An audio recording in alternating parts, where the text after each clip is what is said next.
of the Faith Explosion Conference. It is Friday afternoon, verging into the evening. And I was saying that I sought the Lord, and I believe that He has a message for us, that He has a word for us. And I thank God that He's the God who speaks.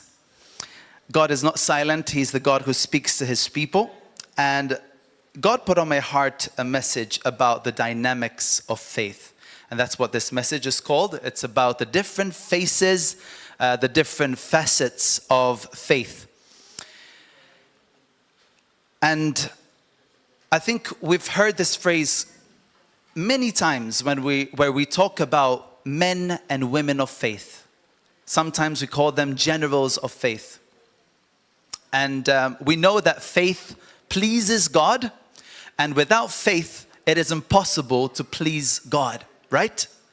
Without faith, we cannot please God. So with that reality in mind, I think we need to know what faith truly means in its complexity and in its completion. Because without this ingredient, we cannot ever please God. It's pretty serious. And sometimes Christians have different definitions for faith. And that's okay, because we're all growing and because we all see in part, right? We all see in part. We don't have perfect knowledge yet, so we need each other in order to grow. So we can have a narrow definition of faith, or we can have a nice biblical wide definition of what faith truly is.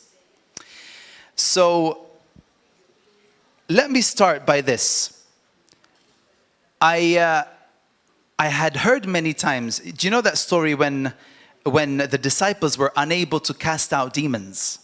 They couldn't cast them out. And Jesus told them that they had unbelief, and that was the reason why they could not cast those demons out, because of unbelief. And the verse says, first he talks to them about unbelief. He talks to them about what they could achieve by faith. But then he also ends by saying this. He says, this kind cannot come out but by prayer and fasting.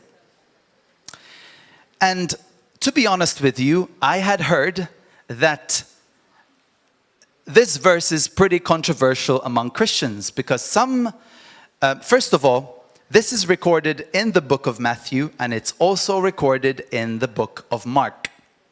But just to give you some context, where do these words come from, right? It's because manuscripts were discovered. Many different manuscripts throughout history were discovered and were studied by scholars in an attempt to keep the Word of God pure and original and untouched. So scholars have tried their best to keep the Word of God intact so that we can know what God is saying to us, so that we can know what Jesus truly said. But I had heard about this controversy around this verse, and I never really studied it in a way where I can say, you know what, I know exactly what happened with this verse. I know the history behind this verse, and that's why different Christians believe different things, because there's a bit of confusion. So I just wanted to get to the bottom of it. What is this verse truly saying? Did Jesus say this? Did Jesus not say this? Where is the truth? So I can tell you today that after this session, I believe you will know where the truth is. So, when Matthew wants to know the truth, he uses different tools to know it, right? So my favorite tool, my new tool that I really like is actually what is called the co-pilot, right? It's AI, but what it does, it basically searches throughout the entire internet and gets the best out of all the scholars and gets the best out of all the studies that have ever been done around the subject, and it gives you an answer. So I'm like, that's pretty cool. So I'm going to ask Copilot or ChatGPT or whatever you use, I'm going to ask it a question. But how do I ask the question? What do I type, or what do I speak? Because I use the microphone and I ask questions by using my voice. So This was my first question. Give me a complete list of Bible manuscripts that contain the verse from Matthew chapter 17, verse 21. I want to know their dates. I want to see the quoted verse. And I want to see the name of the manuscript only. That's what I did. And I got an answer. And the answer was, Matthew 17 verse 21 is a verse that is not found in many of the oldest and most reliable Greek manuscripts. It is often considered a later addition, likely copied from the parallel passage in Mark chapter 9 verse 29. And it says, here are some manuscripts that include this verse, along with their dates and the verse. And so this co-pilot platform gave me a list of manuscripts, at least 5. But this kind does not go out except by prayer and fasting. From manuscript minuscule 892, that's what they're called. Another one, this kind does not go out except by prayer and fasting. Codex Beze or something. I can't pronounce it properly. And anyway, these Codex Washingtonianus, Codex Coridethi, minuscule 33, all these different manuscripts that were found and preserved. But interestingly, they're from the 5th century, 9th century, but we have manuscripts of the Gospels that go even up to the 3rd century and even the 1st century, which is very interesting. So I know this is starting off as a bit of a teaching. We're going a bit more into preaching later, but we need to know how to answer those who come up to us and tell us, your Bible has been changed. Your Bible has been touched. You know, have you heard those accusations against the Christian faith? We need to know what to answer.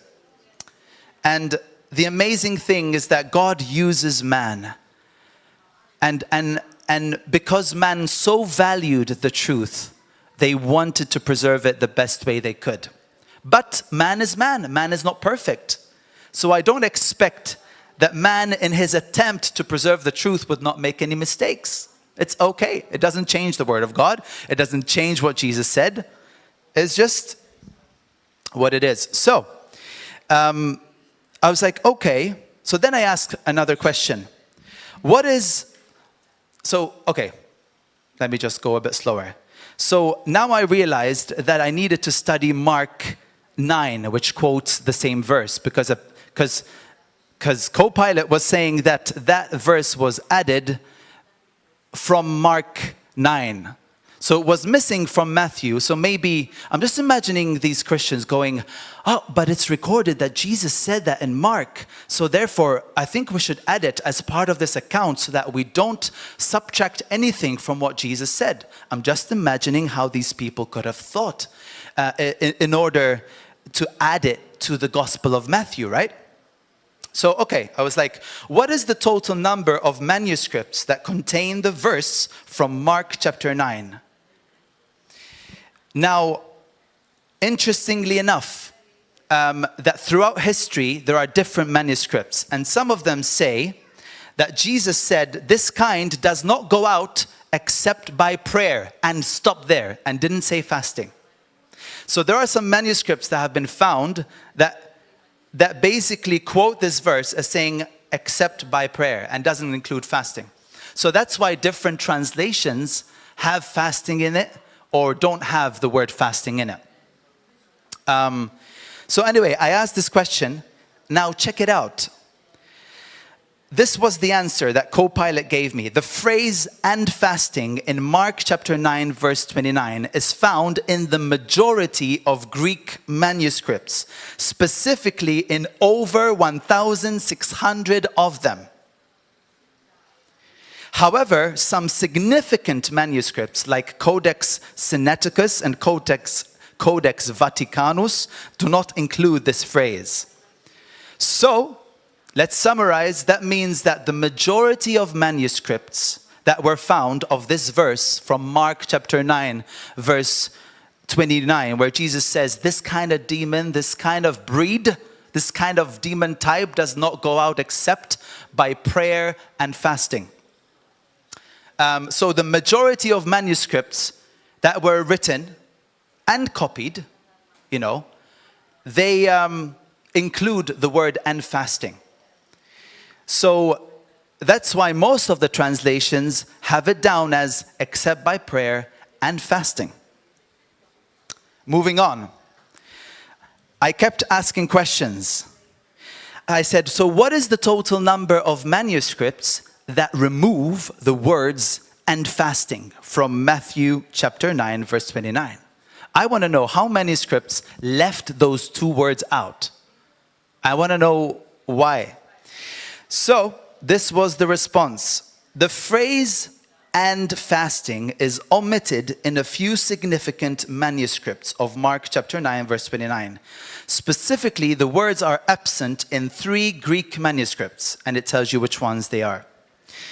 Additionally, there are 2 more two more that omit this phrase. However, now check this out. This omission is relatively rare, as the vast majority of manuscripts include and fasting in this verse. So it's basically telling you that it's rare to find a manuscript, an ancient manuscript of this precious gospel that does not include the words and fasting in this verse. So, one last question that I asked Copilot. I said, give me a complete list of all the manuscripts that contain Mark chapter 9, verse 29. I was bold. I said, I want a complete list. I want to see them all. I said, give me only the list of the manuscript names, how the verse is written, and the date of each manuscript. So it replied, and it said, here is a list of the most well-known and studied manuscripts containing Mark chapter 9, verse 29, along with how the verse is written and the approximate dates. And I have this list in front of me, and it's really simple. All I have is the names of these manuscripts. I have how the verse was written in this ancient manuscript, and I also have the dates. I have the dates. I know 9th century, 8th century, 5th century. I have 4th century, 3rd century, and 897 AD. That's very early. So I'm here to tell you that having studied these different manuscripts and how the verse was written, I can come to this conclusion that the majority of manuscripts, as I said earlier, include the words prayer and fasting. But for some reason, the oldest manuscript, which is the old Georgian manuscript of the Gospel of Mark, does not have the word and fasting in it. It says this kind can come out by nothing but prayer. So having done some more research, I discovered that the early church was noticing that many Christians were neglecting fasting in their discipline. And they did not want the readers to think that Jesus does not include fasting and prayer. So there is a chance that the reason why the later manuscripts had the words and fasting is because the church wanted to make sure that prayer was understood as including fasting. Now that sounds a bit dodgy, right? Hang on. We only care about what Jesus said, right? So what is my point here? The point is, we don't need to get lost in this battle of words, because we all know that it is God's will that we pray, and we all know it's God's will that we fast. We all know it's God's will to give, right? Jesus mentioned those 3 together in the Gospel of Matthew. When you give, give in secret. When you pray, pray in secret. When you fast, fast in secret. So that you do it before God your Father. So, what I take from this is that there is I wrote it this way. I wrote it this way on my notes, okay? I said, faith without prayer cannot be effective. There's only a level of things that you will be able to achieve with prayerlessness in your life.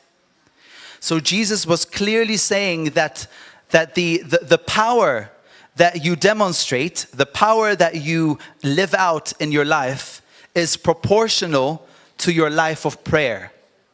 It's proportional to your life of fasting even, because the majority of manuscripts have that written down.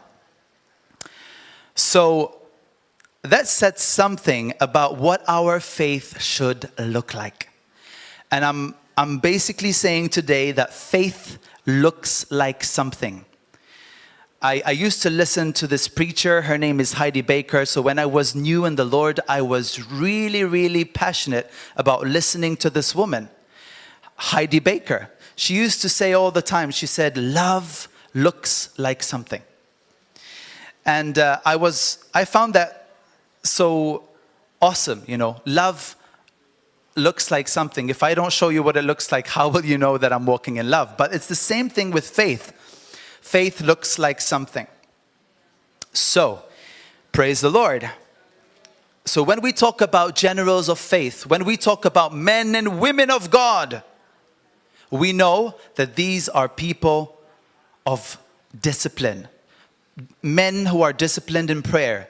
Men who are disciplined in fasting. Women who are disciplined in prayer and in fasting.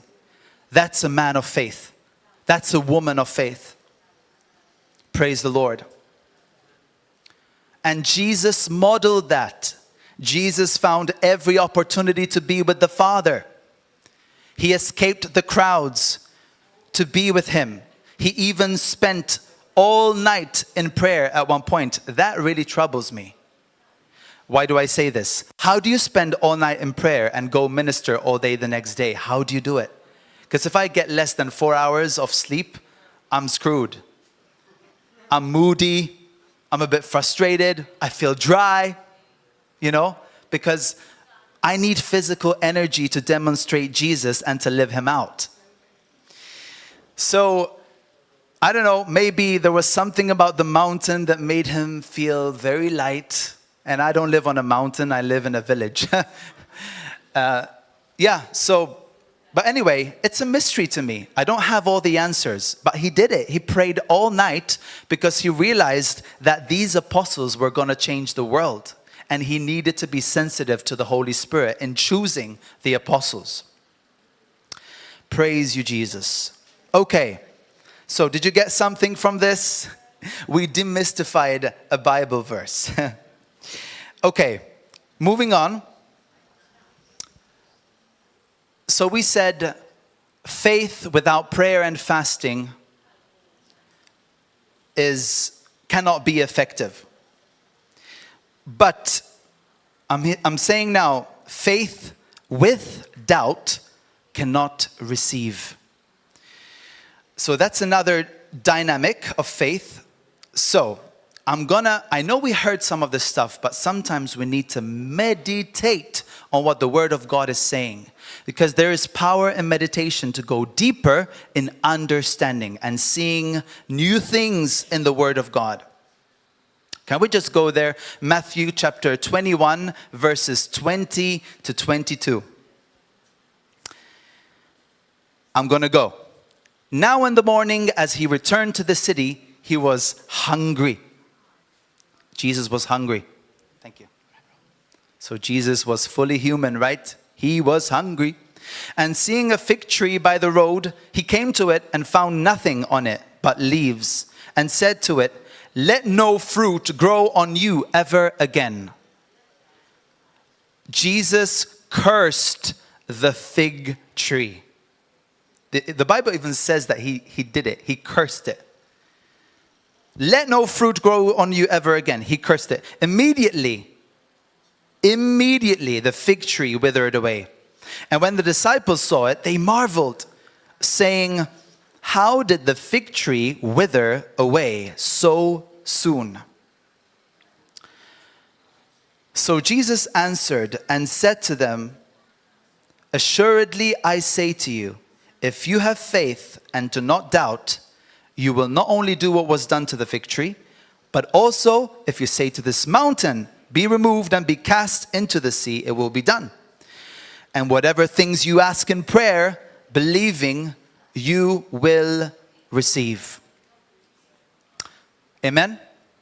Yes, that's the word of God. So, before I go there, I feel like the Holy Spirit is reminding me of something that I really wanted to say about the word of God and adding, and messing around with the word of God.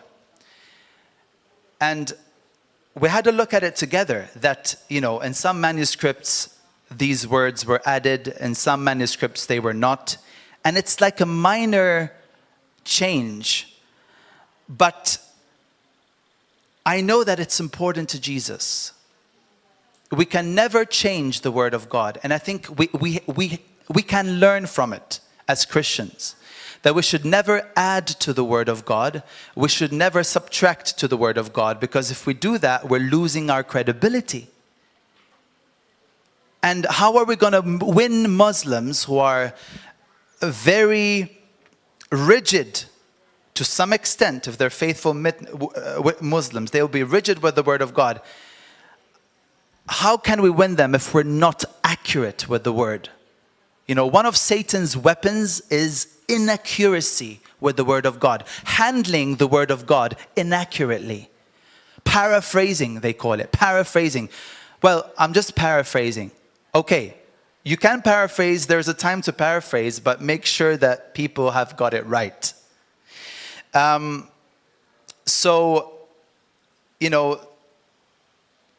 I started off as a Christian, I used to read the New International Version. And now, me and my brother, Dwayne, we laugh about it because we call it the Nearly Inspired Version. Because so many things in it are watered down, and I understand it's easier to understand. And it might be a good Bible to start with. But the thing is, the Holy Spirit didn't leave me with the New International Version. Because I was passionate about the truth, and I grabbed the King James Bible at the time, so I went King James. But then it was a lot of Shakespearean English, so I found out about the New King James that kind of leaves it identical, but just removes the thou and art. And I was like, okay, I'll just read the New King James Version. But I can tell you, there is no translation that I'll be fully satisfied with. Not one of them. I always look things up in the Greek, in the Hebrew, and as of late, even in the old manuscripts. Because the truth is worth searching for. Absolutely, yes. So we can't be shallow in our approach to the Bible. And sometimes, we can read a translation that decorates the Word of God. Like the Passion Translation or whatever. And, I would be so afraid to use the Passion Translation to teach in a church setting. I would be so afraid. Because we cannot add, we cannot subtract to the Word of God.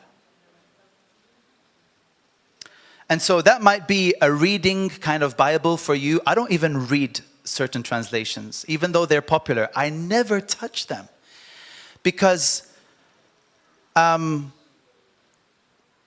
want to keep in my mind the pure word of God that is unadulterated, that nothing has been added to it, nothing has been subtracted to it. Just the pure word of God is enough. So I believe the Lord wants to warn us, that if we don't want to depart from the truth, we have to embrace good Bible translations and read from our pulpits, read from our platforms, whatever ministry we have, whatever ministry we're in, but teach from a good, trusted translation. That's the very least we can do. And when the translation does not cut it, we have tools. We have Greek, Hebrew lexicons, whatever. But let's treat the word of God seriously. That's the spirit of the fear of the Lord. The fall of man started with inaccuracy in handling the word of God. Satan goes, did God really say? Is it really written like that? You know, and he came up with a new Bible version of what God really said, you know. And that version costed humanity eternal life that Jesus then later came to restore. That's how serious it is to have the full truth in front of you. So me as a person, I like to listen to people that are very accurate when they quote the Bible, when they quote the Word of God. They're very accurate. I love it. It builds trust. I feel like I can relax and enjoy and receive because the Word of God is holy. Praise the Lord. So, having said that, Jesus sets a standard here, and he says, if you have faith and do not doubt. What is the standard? It is no doubt. Zero doubt. No doubt. How much doubt is no doubt? It's zero doubt. So, if I live a life of zero doubt, what does that look like? That is my question. What does it look like? What does it look like when I speak about my condition or the sickness or disease or whatever, or the mountains that I'm facing, or the vision or the dream that God has given me? What does that look like to speak with no doubt? What does it look like to act with no doubt? What does it look like to think with no doubt? So I invite you to partner with the Holy Spirit. Lord God, show me what it looks like to be a man of no doubt, to be a man of zero doubt. Jesus is saying in this passage, we can apparently speak to trees and mountains. And he's saying we can bless and curse with our tongues. He said, not only will you do what I did to the fig tree, what? So you're saying, I can use my tongue in that way? There is power in our words, and Jesus is restoring our belief in our own words. That is powerful. So Jesus invites us into this space where creation responds to what we say. He invites us into this space where what God has made responds to our speech. That is exciting news. That is the dominion that God intends for each and every one of us. And there is power in what we say about our vision, about where we're going, about the sickness that comes against us, or the oppression or the heaviness that comes against us. Praise God. Thank you, Jesus. Give us wisdom, Lord God. Build us up in our innermost being to be men and women of faith who use our tongues as you would use your own tongue, Lord Jesus. You know, Jesus was basically saying receiving in prayer is not up to God, it's up to you. Going to say it again. Receiving from God is not up to God, it's up to you. Why? Because he says, whatever things you ask in prayer, believing you will receive. Believing you will receive. Your portion is to believe. So really, how many results you see in prayer is completely up to you and your faith. And remember, in the book of John it says, if you ask according to his will, he hears you. So God's will is also important. It's very important, knowing the will of God. And Jesus is saying that there are no limits to what we can believe God for. There are no limits. Why? Because he says the word whatever. It's in the book of Matthew, and it's also in the book of Mark. Both Gospels record this word, whatever you ask for in prayer. Everybody say, whatever. Again, whatever. Yes, whatever we ask for in prayer. That sounds too generous, but that's our God.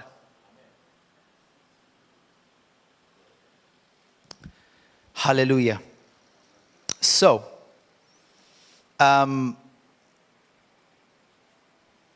Mark chapter 11, verses 20 to 24. I'm going to read through. Check this out. In the morning, as they passed by, they saw the fig tree dried up from the roots. This is the same passage, but now in the Gospel of Mark. And we're going to observe the differences here, okay? Because there's something extra that is giving us new keys in this chapter. So, Peter, remembering, said to him, Rabbi, look, the fig tree which you cursed has withered away. So Jesus answered and said to them, have faith in God. For assuredly, I say to you, whoever says to this mountain, be removed and be cast into the sea, and does not doubt where in his heart, but believes that those things he says will be done, he will have whatever he says. Therefore I say to you, whatever things you ask when you pray, believe that you receive them and you will have them. So, first observation. Believing that the things you say will come to pass has to come from a place of faith in God. Why? Because Jesus says, have faith, but not in yourself, not in the power of your own words. That is New Age. You know, laws of manifestation and the secret, blah, blah, blah. You know, I will have what I say. Even New Agers know that. But their faith is in their ability to achieve stuff. And that's not the heart of the Christian. Why? Because Jesus says, have faith, but in God. So, isn't that amazing that as you exercise this as you practice this, and as you begin to speak to things in your life, it's actually a demonstration of faith in God. False religion will tell you otherwise. And will tell you that, oh, you're so arrogant, who do you think you are? But actually, Jesus is helping us understand that as we practice this, as we speak to the mountain, as we speak to the tree, as we speak to the problem and the situation, as we speak to our bodies, we are actually demonstrating faith in God, in God's ability to achieve it, in God's ability to do it. Trust in Him, not in any other source. Praise God.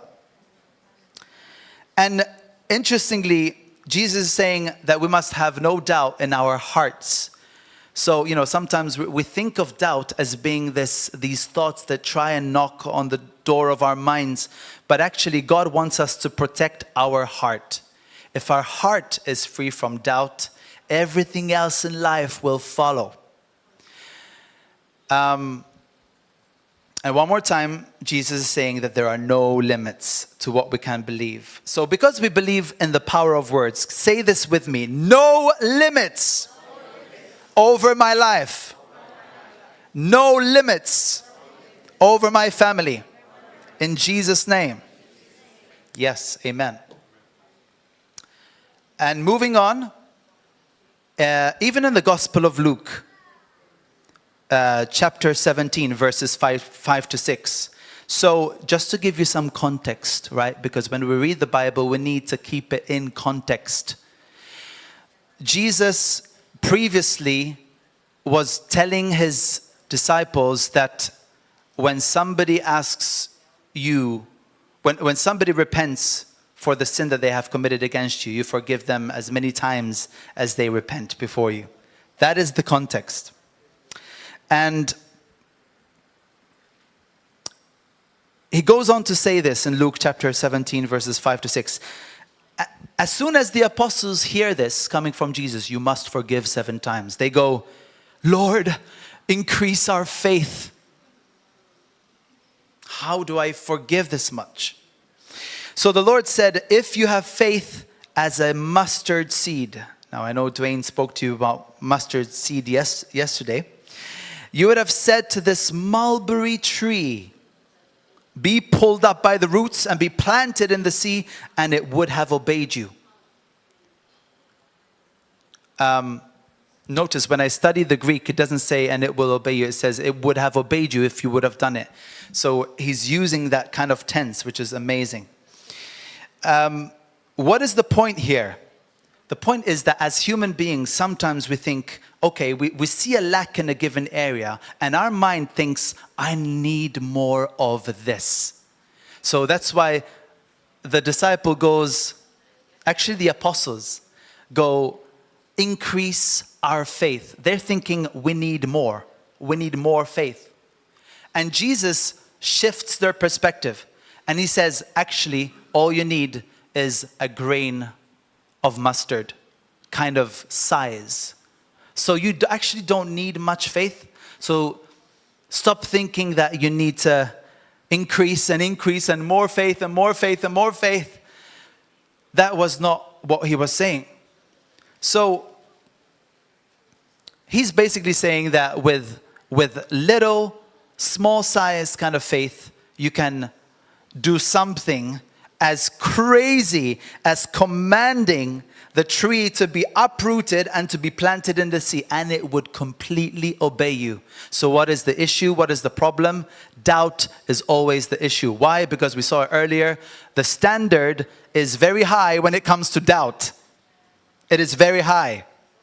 Faith, just a grain of mustard, that'll be enough, and you'll make the impossible possible. But doubt, no doubt, 0. Everything in your mind has to line up with no doubt. Everything in your actions and the way you act has to line up with no doubt. What you say, what you think has to line up with no doubt. Your heart is free. You're fully confident in God. Jesus said, have faith in God. So as you walk in this atmosphere where there is no doubt, you're demonstrating faith in God. Because you're not conscious of yourself anymore. You're only conscious of how great and how powerful He is to do what only He can do. Praise God. So, we think, I need more. God thinks we need to deny ourselves and die to self-consciousness. In other words, He was saying to the apostles, it's not like you need more faith. You just need to die to yourselves. You just need to deny yourselves, and you need to stop being conscious of yourselves and have faith in God alone. Does that make sense? So, the point is, faith with doubt cannot receive. Okay, moving on. I was saying earlier that faith looks like something. And we have a picture of it in Luke chapter 5, verses 18 to 20. And it is written, behold, men brought on a bed a man who was paralyzed, whom they sought to bring in and lay before him. And when they could not find how they might bring him in, because of the crowd, they went up on the housetop and let him down with his bed through the tiling into the midst before Jesus. When he saw their faith, he said to him, man, your sins are forgiven you. And I think what impresses me the most from this passage is just this simplicity, when he saw their faith. So the third dynamic of faith is that there's a connection between faith and desperation. So faith without desperation cannot be seen. When you're desperate, you're offering a faith that Jesus can notice. That's a good one. Instead of seeing faith without desperation cannot be noticed. But the moment you get desperate for the things that you're believing God for, your faith is seen and your faith becomes visible. Your faith is noticed. You know, being desperate is a very childlike quality, and we need to have more of that in our lives. Imagine if we all get desperate to see revival in Malta. At one point, I just remember our brother in the Lord, Derek. I haven't seen him in a while, but I remember him getting desperate about a particular issue. I can't remember what it was. It was to do with justice. He wanted justice. He wanted to see justice about something. I forgot what it was, but I remember him going to Parliament with a simple board and just like crying out in front of Parliament. And the news media picked it up. I was like, here's a desperate guy who got noticed because of his desperation. His faith was seen, his faith was noticed the moment he got desperate.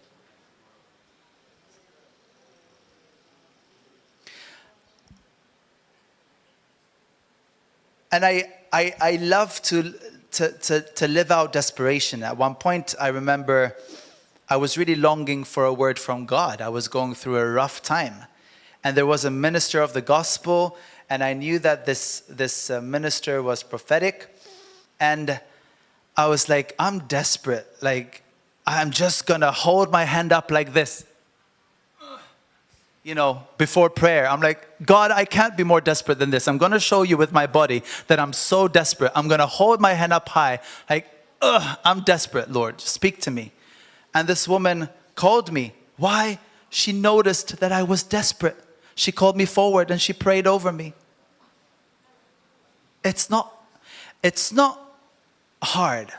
It's just, I mean, once you pick it up, you pick it up. You got to get desperate for the things of God. So faith without desperation cannot be noticed, cannot be seen. When he saw their faith, he was like, these guys surely believe that I can bring healing to them. I mean, they're piercing the roof for God's sake. I don't think they have any shadow of a doubt that I have the answer, that I have the solution for them. I mean, their faith is obvious. They're resorting to some crazy measures to get to their breakthrough. And you know what? Jesus loved it. It was like, who do they think they are? They just pierced the roof? No. That's exactly what Jesus is looking for. He loves a desperate heart. Moving on. There's a connection between faith and persistence. Okay, so faith without persistence cannot get results.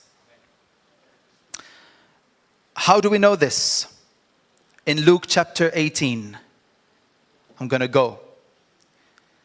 Jesus spoke a parable to them that men always ought to pray and not lose heart, saying, there was in a certain city a judge who did not fear God nor regard man. Now there was a widow in that city, and she came to him saying, get justice for me from my adversary.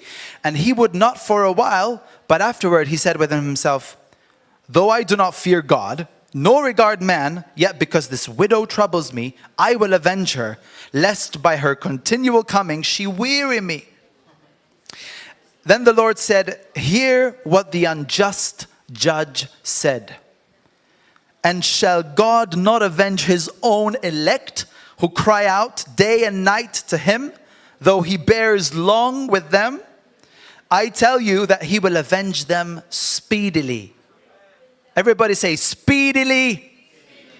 Oh, I love that word. Nevertheless, when the Son of Man comes, will he really find faith on the earth?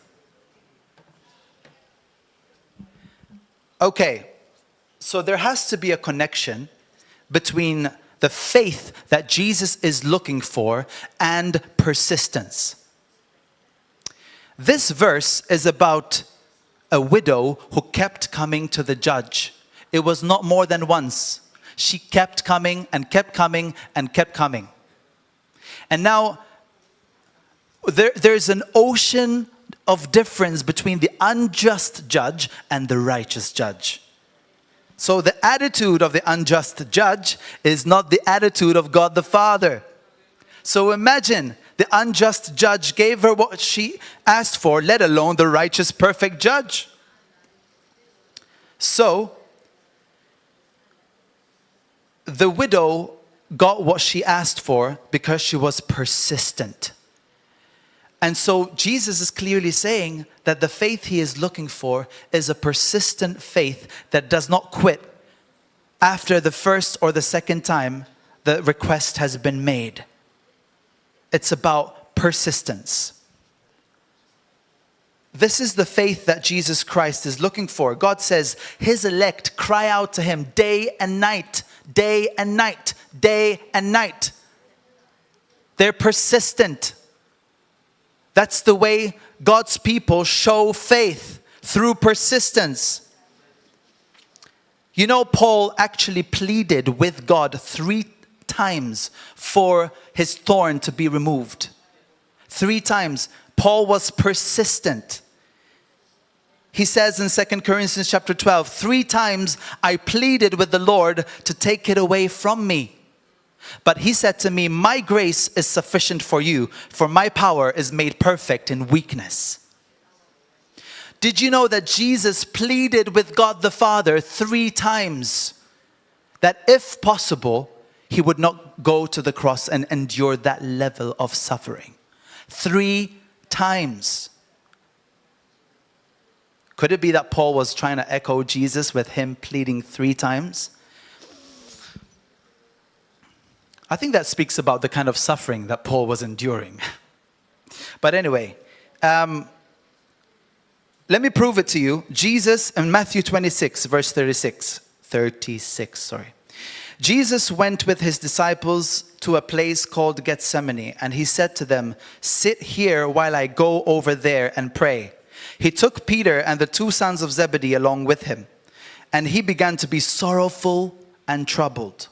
Then he said to them, my soul is overwhelmed with sorrow to the point of death. Stay here and keep watch with me. Going a little further, he fell with his face to the ground and prayed, my Father, if it is possible, may this cup be taken from me. Yet not as I will, but as you will.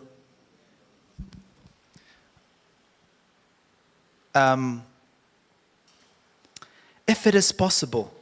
You know, this is a prayer of supplication. There's a difference between the prayer of faith and the prayer of supplication. The words that are used in the prayer of faith are different from the prayer of supplication. That's why Jesus, the Son of God, the eternal Son of God, though Son of Man in this passage, says, if it is possible. There's a place for those kind of prayers, you know. We're not always sure of God's perfect will. And so it is okay to pray those kind of prayers, prayers of supplication. Yet not my will, but yours be done. Verse 40, then he returned to his disciples and found them sleeping. Couldn't you men keep watch with me for 1 hour? He asked Peter. Watch and pray so that you will not fall into temptation. The spirit is willing, but the flesh is weak. Check this out. Verse 42. He went away a second time and prayed, my Father, if it is not possible for this cup to be taken away unless I drink it, may your will be done. When he came back, he again found them sleeping because their eyes were heavy. So he left them and went away once more and prayed the 3rd time, saying the same thing. Pray the same prayer. Well, God heard you the first time you prayed. persistence. This is the faith that Jesus will come back looking for.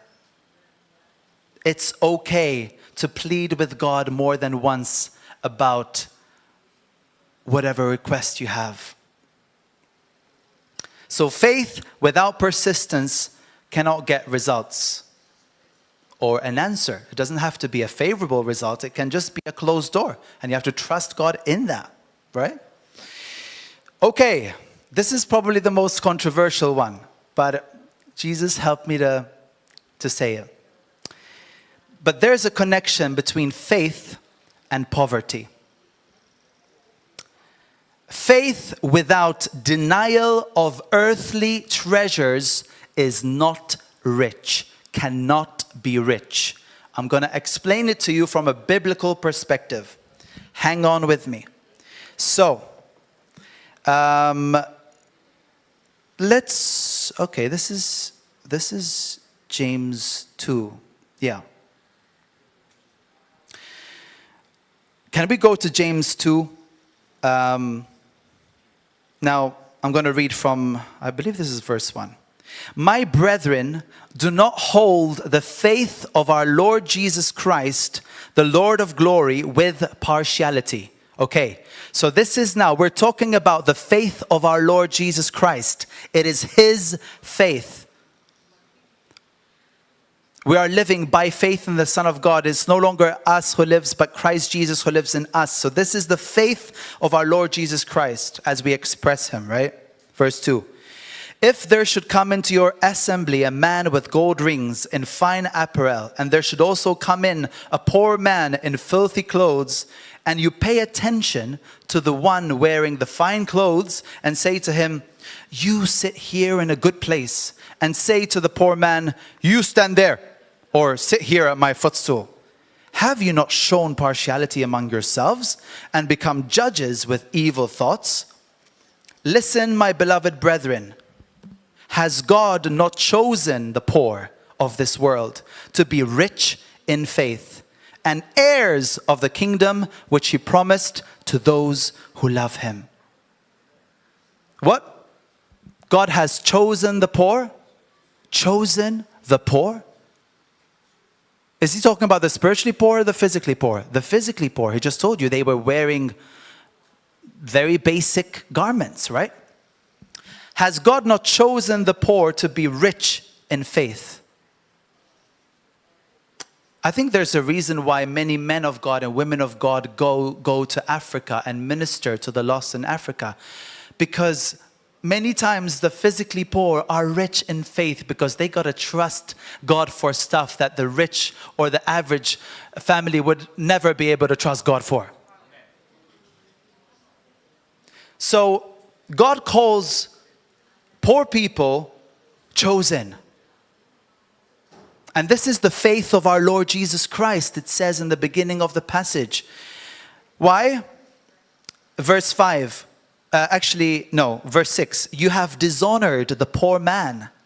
Do not the rich oppress you and drag you into the courts? Do they not blaspheme that noble name by which you are called? If you really fulfill the royal law, you shall love your neighbor as yourself, you do well, etc., etc. What is the point? God wants us to prosper. So make no mistake with that. I want to prosper. And I want to use money to be a blessing to the kingdom of God.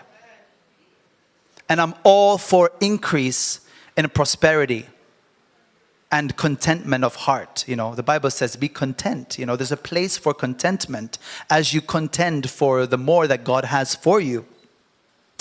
But it is clear here, you know, does this remind you of something? God has chosen the poor to be heirs of His kingdom, which He promised to those who love Him. Does that not remind you of what Jesus says, blessed are the poor because theirs is the kingdom of heaven? Why? Because God has chosen them to be rich in faith, and heirs because it's through faith that we inherit the kingdom of God. Is it making sense now? So, this is the faith of our Lord Jesus Christ. When He sees a poor man, He wants to honor him, not dishonor him. This is the heart of the Father. So yes, there is a place for contending for prosperity. There's a book of John, it says, my desire is that you would prosper in spirit, in soul, and in body. But we can prosper and keep honoring poor folks who are rich in faith. And I'm not saying every poor person is necessarily rich in faith or is saved. That's not what I'm saying. But most of the times when I'm speaking to a poor person, I just see a simple trust in God's provision all the time. And this is the faith, trusting in God. Praise God. So, faith without denial of earthly treasures is not rich.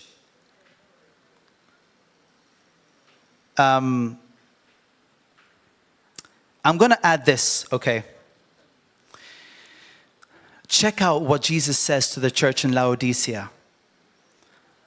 I know your works, that you are neither cold nor hot. I could wish you were cold or hot. So then, because you are lukewarm and neither cold nor hot, I will vomit you out of my mouth. Because you say, I am rich, have become wealthy, and have need of nothing, and do not know that you are wretched, miserable, poor, blind, and naked. In other words, Jesus is saying, you're spiritually poor. You're poor in the spirit. You are poor when you don't demonstrate trust in God. And you are not rich towards God. And your treasure is in earth, and your treasure is not in heaven. That makes you spiritually poor. Poor in spirit. This is what Jesus is saying. These are the words of Jesus. He says to the brethren in Laodicea, he says, you're poor and you don't even see it. So, I'm giving you more than one witness here to say that faith without denial, if you want a rich faith, you've got to live in a way where you're denying your earthly treasures and you're fully invested in heaven. Jesus said, where your treasure is, there your heart is. And we got to make sure that if we're people of faith, our treasure is in heaven. Our investment is into the kingdom of God. Our investment is in the church. Our investment is in God's priority and not in loose living. Praise God. So I'm going to have to conclude pretty fast, saying there's a connection between faith and love. In Galatians 5, it says, in Christ Jesus, neither circumcision nor uncircumcision avails anything, but faith that works through love. And we all know the passage in 1 Corinthians 13 where, you could speak in tongues, you could have the gift of prophecy, you could know all mysteries and knowledge and remove faith to remove mountains, and it's so good. But if you don't have love, you've got nothing. So, what are we saying? Faith without love doesn't work. Why? Because faith works through love. Faith without love doesn't work. And this is Bible. In James 2, it is written, what does it profit, my brethren, if someone says he has faith but does not have works? Can faith save him? If a brother or sister is naked and destitute of daily food, and one of you says to them, depart in peace, be warmed and filled, but you do not give them the things which are needed for the body, what does it profit? Thus also, faith by itself, if it does not have works, is dead. Okay, what this really is saying is that faith without works cannot save. Faith without works cannot save. There are two kinds of faith. There's a dead faith and there's a living faith.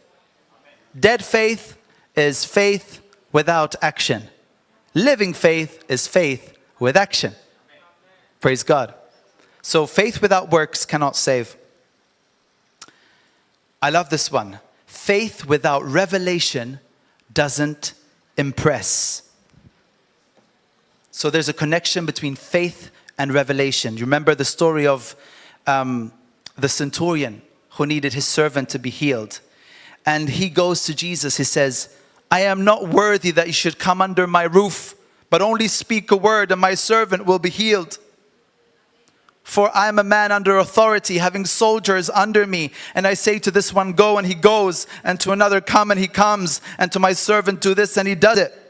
When Jesus heard it, he marveled and said to those who followed, assuredly I say to you, I have not found such great faith, not even in Israel. Why? Because this man had revelation. This man had a different revelation from the other men. Because he knew that if Jesus would just speak it, he doesn't have to be physically with me in the house. If he would just release the word from his mouth, my servant will be healed. He had revelation, and that revelation impressed Jesus. Jesus goes, woo, I have not found such great faith in all of Israel. This man has revelation of what I can do. So, faith without revelation doesn't impress, but faith with revelation impresses Jesus. Hallelujah. Last and final two. There's a connection between faith and authority. And my catchphrase here is, faith without authority cannot intimidate the devil. Do you know the story of the Jewish exorcists who tried to imitate Jesus and the apostles and cast out demons? It didn't go well for them. In Acts chapter 19, they took it upon themselves. They took it upon themselves. They just decided to do it. They took it upon themselves to call the name of the Lord Jesus over those who had evil spirits, saying, we exorcise you by the Jesus whom Paul preaches. Also, there were 7 sons of Shiva, a Jewish chief priest, who did so. And the evil spirit answered and said, Jesus I know, and Paul I know, but who are you? Then the man in whom the evil spirit was leaped on them, overpowered them, and prevailed against them, so that they fled out of that house naked and wounded. What an embarrassment. What an utter shame. What a horrible scene. But this is saying to you that faith without authority cannot intimidate the devil. It doesn't work.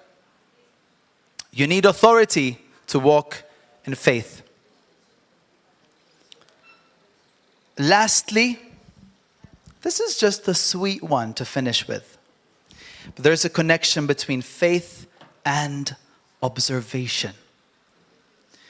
So faith without observation cannot teach you. Remember the story of when Jesus spoke to his disciples and says, I say to you, do not worry about your life, what you will eat or what you will drink, nor about your body, what you will put on. Is not life more than food, and the body more than clothing? Look at the birds of the air, for they neither sow nor reap nor gather into barns, yet your heavenly Father feeds them. Are you not of more value than they? Which of you by worrying can add 1 cubit to his stature? So Jesus in another passage said to them, O you of little faith. So Jesus is saying, look at the birds, observe nature. By the power of observation, nature itself was teaching them stuff about God. So faith with observation teaches you things about God. Hallelujah. So, what are we saying today? What can we take from all of this? It's that we want to be people of faith. We want to be those wise virgins. When Jesus comes back, will he find faith? Those wise virgins had oil in their lamp. I can't tell you how many times I asked God, what is that oil representing?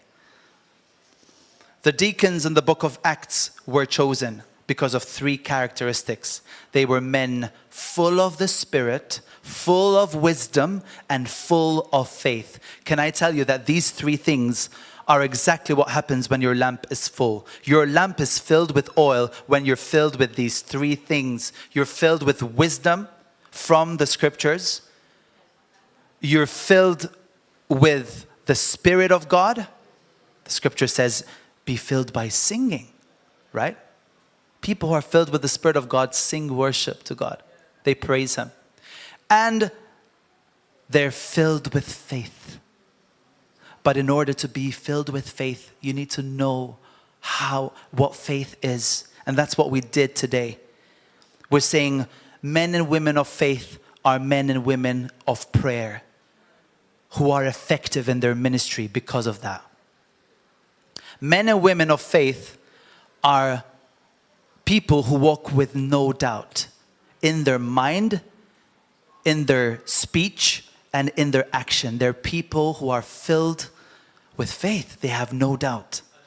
Men and women of faith are desperate men and women. They live life on the edge to see the mission accomplished, to see the dream accomplished. They resort to doing some crazy things sometimes because they are desperate to see revival. They are desperate to see awakening. They are desperate to see their family get saved. Desperate. Men and women of faith, they deny earthly treasures. And you constantly see that example in their life where they're so focused on their heavenly treasure.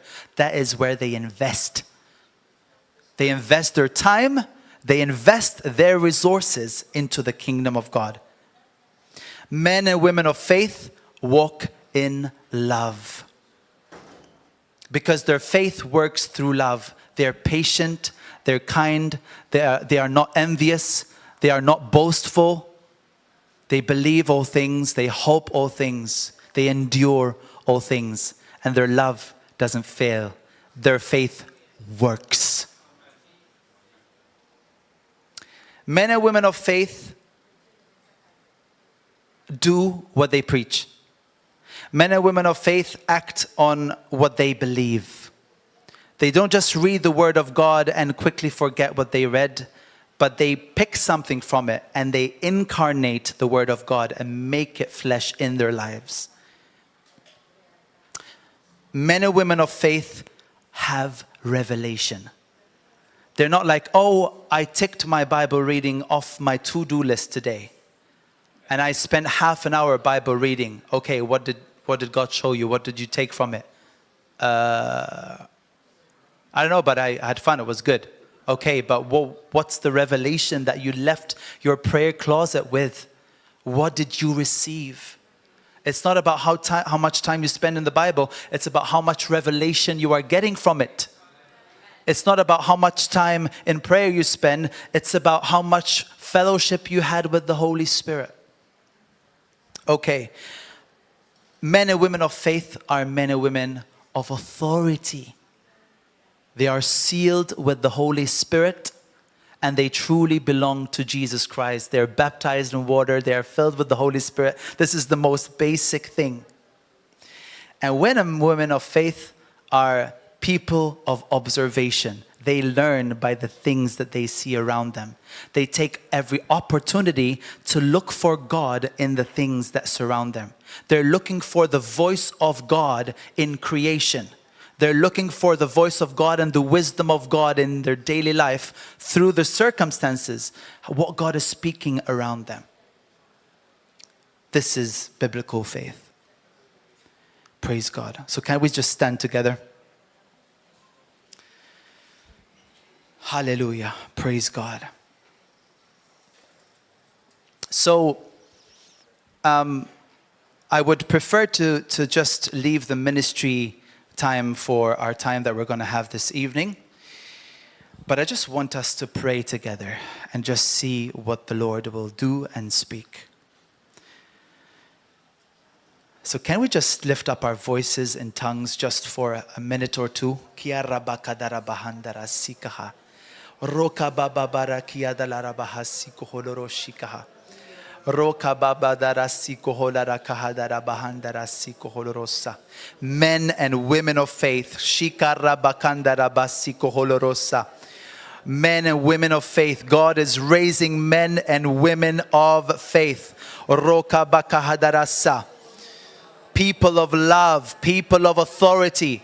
Korabakahandara sikaha. People of observation. People who have no doubt but trust fully and completely in God. Thank you, Jesus. Korabakahandalara sikoholorosa. More of you in our lives and less, Lord God. No self-consciousness, only God consciousness. Rakabahandarasa. Oh, Father, we thank you, Lord God, that faith as small as a grain of mustard can change things in our family, can change things in our nation. Lord, thank you for a fresh desperation. I feel like many of us here have lost being desperate. And I just believe that the Lord wants you to know that if you start getting desperate for your family to be saved, if you start getting desperate and truly longing to see that breakthrough, to receive that new job, to enter into the career that you have been longing for, it's time to not be half-hearted anymore. You cannot afford to be half-hearted. You cannot afford to be confused anymore. You cannot be double-minded because you will be unstable in all of your ways. It's time to know that you know that God has told you to do what He has called you to do.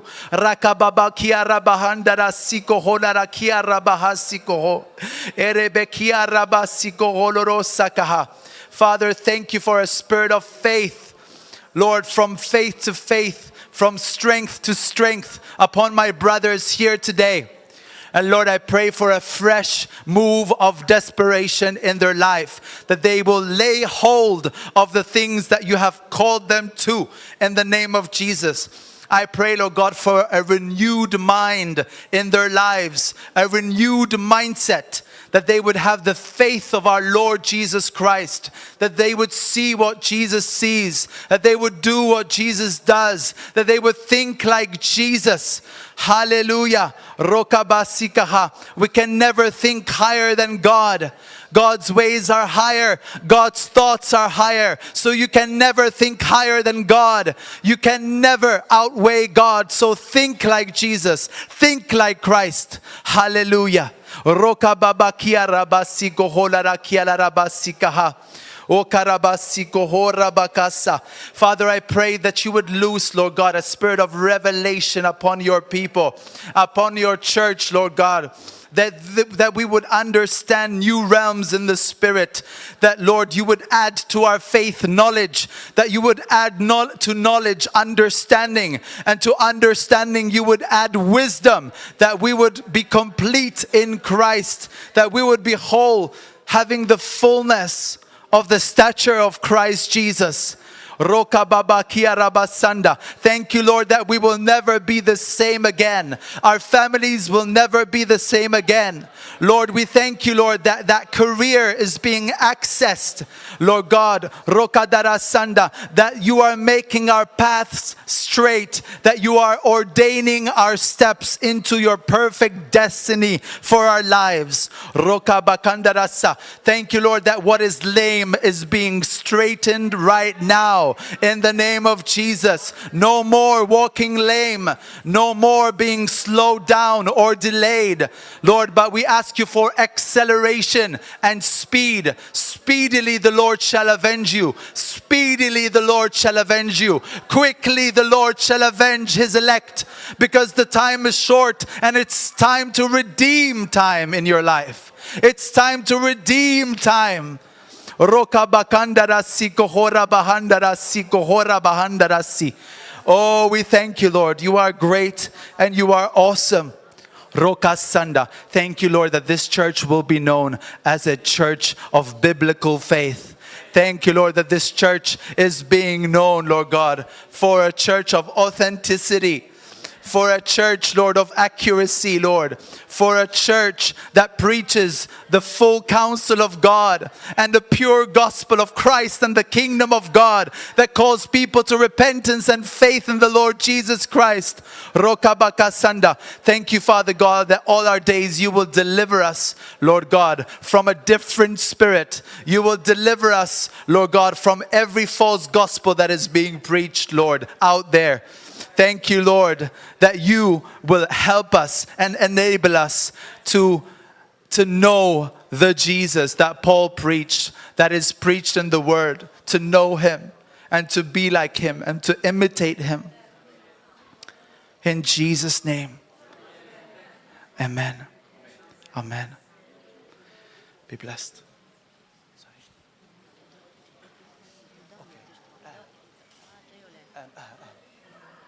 Can we just finish with a worship song before? Yes, come up. Just a nice chorus that we'll sing to the Lord together would be awesome.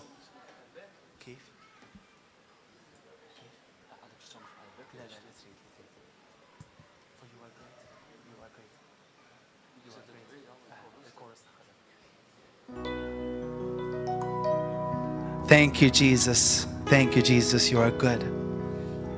For you are great, you do miracles so great.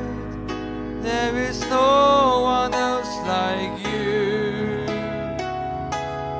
There is no one else like you. For you are great, you do miracles so great.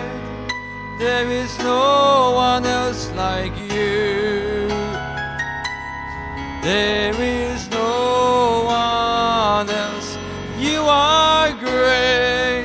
You do miracles so great. There is no one else like you. There is no one else. Sing it, saints. For you are great. You do miracles so great. There is no one else like you. There is no one else like you. There is no one else like you. There is no one else like you.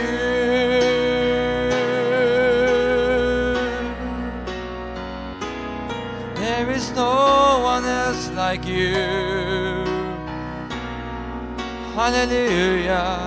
There is no one else, far beyond what hearts imagine. Hallelujah. Grazzi mulej, grazzi Ġesu, nfaħruk mulej. Il-lejla mulej waqt li ħankomplu il-konferenza nitolbuk mulej biex tkompli tollina l-fuq miegħek missier u nitolbuk mulej biex ittina risposti mulej u żżid fuq dak li diġà tajtna mulej. Grazzi tal-barka tiegħek fuq ħajjitna. Komplu fil-paċi l-aħwa u nkunu hawnhekk bej wieħed u ieħor naħseb 10 minutes jew 15 minutes oħra. Kunu mberkin. Bless you.